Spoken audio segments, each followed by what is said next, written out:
prévia da Libertadores, chegamos naquele momento decisivo onde nos encontramos na semifinal da maior competição de clubes da América do Sul. Vou falar de clubes da América também, com CONCACAF também, porque os mexicanos que tinham que vir pra cá, enfim. Vamos falar da Libertadores, falar de dois confrontos, grandíssimos confrontos que vão acontecer, ambos incluindo times brasileiros. Um deles, que a gente vai começar falando, é exatamente o confronto entre Flamengo e Racing. Duas grandes equipes. Como chegam aos jogos? Vamos lá, vamos falar de Flamengo e Racing. Confronto que já teve aí em Libertadores última vez em 2020, vez essa que o Racing eliminou aquele Flamengo de um Rogério Ceni que estreou no time naquela ocasião no jogo da volta, com Alcaraz, ex-jogador do Flamengo, convertendo o último pênalti e classificando o time do Racing. Time do Racing esse que é treinado por Gustavo Costas, ele que é quase uma lenda, uma sumidade por dentro do Racing, não por ter sido um grande jogador, o maior ídolo da história, não é isso, mas é um cara com muito DNA envolvido com o time, com a torcida, com a instituição do Racing, cresceu nos arredores do bairro, foi gandula, foi jogador, foi treinador como é da equipe, como jogador ganhou apenas um título internacional lá em 88 e como treinador é campeão da Sul-Americana, a última Sul-Americana, time que coloca o Racing na situação de disputar a Libertadores da América. Gustavo Costas é um daqueles argentinos fanáticos no estereótipo do torcedor argentino, com muito fogo, muita paixão, vibra, e ele é assim também à beira de campo, um cara muito enérgico, mas também entende de futebol, entende muito de tática. Então vamos falar um pouco desse Racing, que foi campeão da Libertadores lá em 67, a última vez que participou de uma semifinal de Libertadores foi em 97, então a gente tem algumas gerações aí que não viram Racing chegando no estado atual de enfrentar uma semifinal de Libertadores, o que transforma esse jogo do Racing no jogo da vida de muitos dos torcedores, um dos jogos mais importantes da história do clube. Pra gente falar de Racing, vamos para a prévia. É uma equipe que pode jogar tanto com uma linha de 4 defensores, quanto com uma linha de 5. O Racing tá fazendo bastante mistério para esconder tanto para a imprensa, quanto para fazer aquele mistério pré-jogo, como que essa equipe vai encarar o Flamengo. Vamos lá no que a gente tem de prévia da equipe, pensando no Racing com uma linha de 5, que é como mais tem sido noticiado. No Racing, a gente pode destacar alguns jogadores. Temos que começar pelo de César, zagueiro esse que tem como características, um resumo do que é a característica desse time do Racing, é um time de muita interceptação de bola, sempre buscando interceptação, e também é um time de muito acompanhamento individual. A gente pode ver, por exemplo, para quem não sabe exatamente o que é mais ou menos aquela marcação homem a homem, que você acompanha quem você está marcando até o final. Coisa que o Palmeiras fez parecido contra o Flamengo, e o Flamengo conseguiu se livrar disso muito bem. O Racing é uma equipe que seus jogadores fazem essa marcação homem a homem, são bem fortes nisso, e é um time muito baseado em interceptação.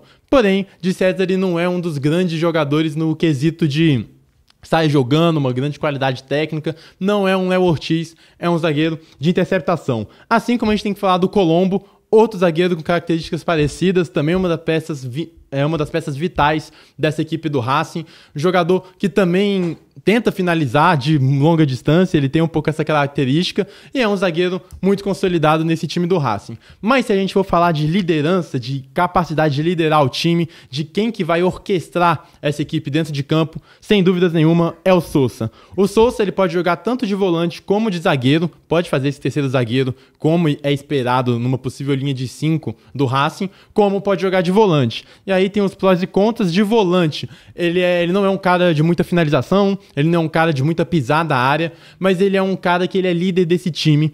Ele impõe aquela pressão típica argentina, é o cara que fala com o juiz, é o cara que dá peitada, é o cara que chama a torcida, é o cara que tem o time na mão. Ele tem ótimos números de passe, não é um jogador que costuma errar muito passe, a principal característica dele é exatamente orquestrar esse jogo, mas não é um jogador driblador e também não é um jogador de finalização.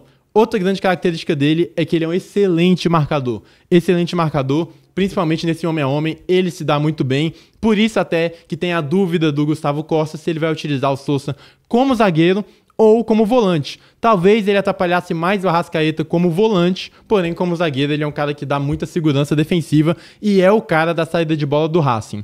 Também, mas imagino eu que, independente do esquema do Racing, o Sousa vai ser esse grande marcador do Arrascaeta e esse vai ser um dos grandes confrontos da partida.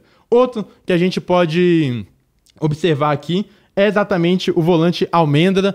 Ele que também é um jogador muito bom fisicamente, é um jogador de boa interceptação e é um jogador que tenta bastante bolas longas, mas também não é um primor técnico. O que a gente pode perceber então do Racing, falando um pouquinho das melhores características dos jogadores, é exatamente que o Racing é um time de interceptar bolas e é um time físico. Ele é um time mais físico do que o River Plate, talvez não, vou cravar aqui. São os dois melhores times argentinos da atualidade. O River Plate, ele é mais técnico do que o Racing, mas o Racing é mais intenso, tem mais vigor físico. É um time mais operário exatamente do que o River Plate. Então é um time que jogar lá na Argentina, lá no Presidente Perón, vai ser bastante difícil. O Racing vai colocar um calor, até por isso a importância do Flamengo sair com 2 gols, assim, do Maracanã. Assim, quanto mais gols fizer, melhor, mas eu também não vou extrapolar e falar que vai ser 3, 4, porque não vai ser um jogo fácil, vai ser um jogo difícil. Voltando aqui, falando dos principais jogadores, tem o Nardoni, esse sim tem mais qualidade técnica, volante também, um segundo volante, esse sim consegue fazer mais a ligação entre o meio e o ataque, é um jogador com mais qualidade nos passes, mas também é um jogador de interceptação. O time do Racing não é um time muito driblador, não é um time que brilha os olhos, mas é um time operário, um time matador de brasileiros, já ganhou do Cruzeiro na final da Sul-Americana, inclusive, do ano passado, passou pelo Corinthians também na Sul-Americana do ano passado, passou e ganhou do Botafogo a final da Recopa, é um time matador de brasileiro, então tem toda essa carga pra cima do time do Racing.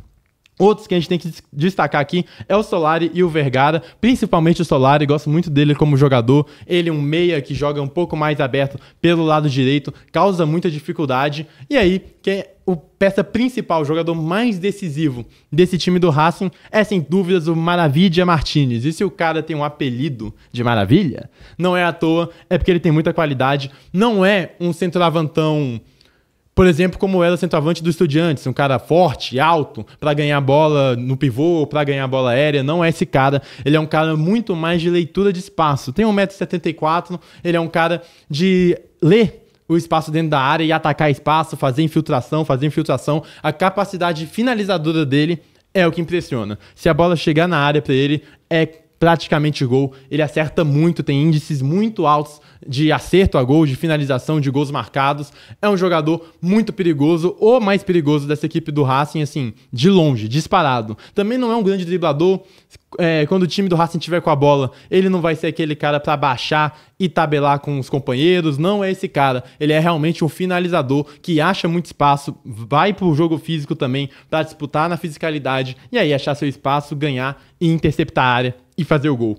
Essas são as peças mais perigosas exatamente do time do Racing. Como eu vejo, esse encaixe vai pegar um Flamengo que de grande desfalque mesmo. A gente pode pensar no Léo Ortiz, saiu até nota que ele está sendo preparado para estar disponível nesse jogo. Mas a expectativa é que realmente seja o Danilo, que eu tenho essa confiança no Danilo, acho ele um grande jogador, fez um grandíssimo jogo contra o Palmeiras, até viralizou um tweet nas redes sociais aí dos torcedores do Racing, falando, aí galera, o Léo Ortiz machucou, aí chegou um outro torcedor e falou, aí você vai olhar quem que entra do banco de reservas, é o Danilo. Galera, Danilo do Real Madrid?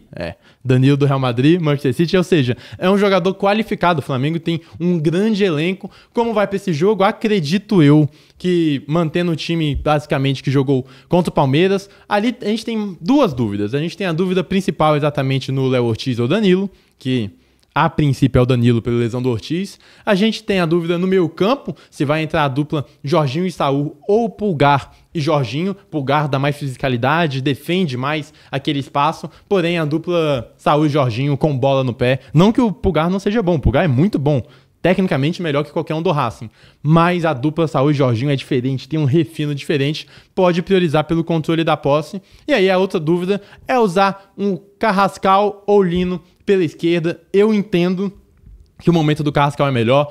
Eu até era a favor do Lino pegar banco em algum jogo, porque, principalmente de brasileiro, porque até para preservar o jogador. Acho ele muito bom, acho que ele vai dar muito certo no Flamengo ainda. É uma fase ruim, é uma fase com a autoestima baixa, e a confiança baixa nesses jogos pode ser definidor. Dito isso, eu iria de Lino, principalmente porque ele pode baixar a linha, ele é um jogador que se destaca muito no sem bola na marcação, ele corre operário, na marcação ele é impecável, Quando o Flamengo não tá com a bola, ele é impecável, mesmo errando muito no com bola. E como o Racing, ao meu ver, vai vir com 3 zagueiros e 2 alas bem ofensivos, inclusive tem a dúvida se vai ser o Moura ou o Martineira, ele que é um grande lateral, um lateral ofensivo, mas ele é muito mais quase que um ponta, um meia-direita, do que um lateral defensivo, então acredito que o Racing não vai com ele, pode ir exatamente com o Moura, e aí eu acho importante o Flamengo ter como alternativa jogadores que baixem a linha para se recompor, como é o caso de Lino do outro lado, e ou Plata,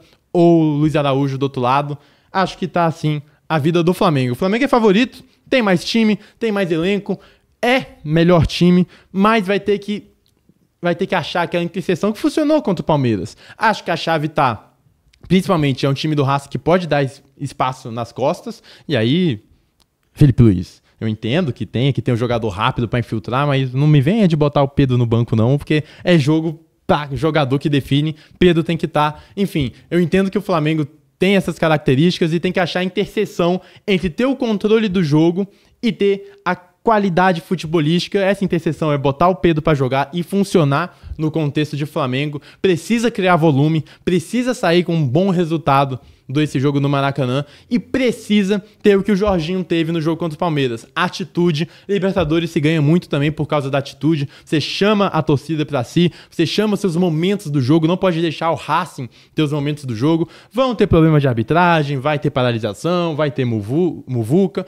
o Racing vai querer levar esse empate para definir em casa, então o Flamengo tem que chegar e tem totais condições de ganhar por pelo menos 2 gols de diferença, é o que eu espero do Flamengo, que como arma pode utilizar bastante o que fez contra o Palmeiras, já que o Racing é um time de encaixe individual, que são jogadores se movimentarem a ponto de bagunçarem as peças do Racing, que vão ter que seguir os jogadores rubro-negros, e aí achar o passe pro Pedro fazer o pivô, achar o passe por uma infiltração nas costas, e depende também de um Arrascaeta bastante inspirado, como vencendo 15 gols e 12 assistências só no Campeonato Brasileiro, bateu seus recordes de números de 2019, então é o Flamengo que vem com totais condições para encarar um time do Racing, que, de pontos positivos aqui para fechar o resumo, pontos positivos, é um time muito operário, é um time que busca interceptar a bola, mas vamos ver se vai marcar em cima, talvez marcando embaixo seja um problema pro Racing.